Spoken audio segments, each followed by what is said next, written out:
Friends, આજે હું share કરીશ તમારી રવાના ઘૂઘરા બનાવવાની રેસીપી। અહીં આગળ 1 કપ મેં રવો લીધો છે, એને આપણે પહેલા શેકી લઈશું। હવે રવો શેકવા માટે આપણે કઢાઈમાં 2 ચમચી ઘી લઈશું। તો ઘીનું પ્રમાણ માપનું રાખીશું। 2 ચમચી મેં ઘી લીધું છે। અહીંયા ઘી ગરમ કરવા મૂકી દીધું છે। હવે ઘી ગરમ થઈ ગયું છે તો આપણે રવો એડ કરીશું। તો અહીંયા રવો તમે ઘીનો કે મોટો કોઈ બી લઈ શકો છો અને સરસ એવો આપણે એને શેકી લેવાનો છે અને એકદમ ધીમા તાપે આપણે એને શેકવાનો છે। જ્યાં સુધી પિંક કલરનો ના થાય ત્યાં સુધી આપણે એને શેકવાનો છે। આમાં આટલું જ ઘી એડ કરવાનું છે। એને કન્ટિન્યુઅસ હલાવતા જઈશું અને આપણે સરસ એવો શેકી લેવાનો છે। જો આ રીતનો છૂટો રાખવાનો છે અને રવાને શેકી લેવાનો છે। આ રીતનો પિંક કલરનો થાય ને ત્યાં સુધી આપણે શેકવાનો છે। હવે આપણે ગેસ બંધ કરી દઈશું અને આને એકદમ ઠંડુ થવા દઈશું અને બીજું આપણે ડ્રાયફ્રૂટ ને એવું બીજું એડ કરીશું। આપણે કલર રાખવાનો છે, જોઈ શકો છો। હવે ઠંડુ થવા દઈશું આપણે એને। તો આ ઠંડુ થાય રવોને ત્યાં સુધી આપણે લોટ બાંધી લઈશું। એ લોટ બાંધવા માટે અહીંયા મેદો લઈ લઈશું। તો અહીંયા 1 કપ અને બીજો 1 કપ, તો આપણે 2 કપ મેદો લઈશું। અહીંયા 2 કપ આપણે મેદો લઈશું। તો અહીંયા 2 કપ મેદો લીધો છે અને ચારીને લઈ લીધો છે મેં। હવે આપણે મોવન માટે એની અંદર ઘી એડ કરવાનું છે। તો અહીંયા આગળ મેં ઘીનું મોવન એડ કર્યું છે। તો અહીંયા આગળ મેં 5 ચમચી ઘી લીધું છે। હવે બધું મિક્સ કરી લઈશું અને સરસ મિક્સ કરવાનું છે, જેથી બાઇન્ડિંગ આવે ને લોટમાં એટલું આપણે ઘી એડ કરવાનું છે, જેથી આપણા ઘૂઘરા એકદમ ક્રિસ્પી અને સરસ પોચા એવા થશે, ખસ્તા બનશે। તો આ રીતનું બાઇન્ડિંગ થવું જોઈએ। હવે આપણે થોડું થોડું પાણી એડ કરી અને જે પરાઠાનો લોટ બાંધીએ છીએ ને એ રીતનો આપણે લોટ બાંધી લેવાનો છે। તો આ રીતનો પરાઠાનો લોટ બાંધીએ ને આપણે એ રીતનો લોટ બાંધી લેવાનો છે। તો બહુ કઠણ લોટ નથી બાંધવાનો આપણે, અહીંયા મીડિયમ, જેથી આપણા ઘૂઘરા સરસ થાય। બહુ કઠણ હોય તો વનાય જ ના આપણાથી ઘૂઘરા। તો આ રીતનો મેં લોટ બાંધ્યો છે। હવે થોડુંક ઘી એડ કરી અને લોટને કેળવી લઈશું। હવે સરસ એવો કેળવી લેવાનો છે ને। હવે સરસ કેળવી લીધો છે આપણે। તો હવે આપણે એને રેસ્ટ આપીશું 10 મિનિટ, જેથી આપણો લોટ સરસ પલળી જાય। હવે સરસ એવું આપણે ઠંડુ થઈ ગયું છે, એકદમ જોઈ શકો છો, એકદમ ઠંડુ થઈ ગયું છે।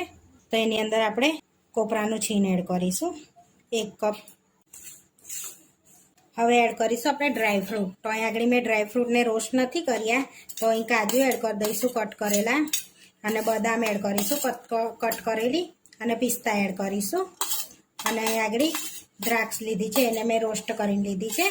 બાકીનું બધું રોસ્ટ નથી કર્યું, કારણ કે તરાઈ જવાનું છે ને એટલા માટે। હવે અડધી ચમચી ઇલાયચી પાવડર એડ કરીશું આપણે। હવે એડ કરીશું દરેલી ખાંડ। આપણે અહીં આગળ એકદમ ઠંડુ થઈ જાય ને પછી દરેલી ખાંડ એડ કરવાની છે।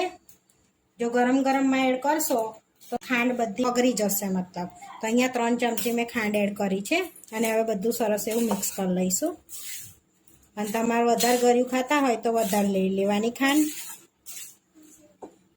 તો આપણું સ્ટફિંગ એકદમ સરસ એવું રેડી થઈ ગયું છે। તો હવે આપણે ઘૂઘરા વારી લઈશું। રેસ્ટ આપીને આપણે લોટને બી થઈ ગયો છે, સરસ એવો પલળી ગયો છે।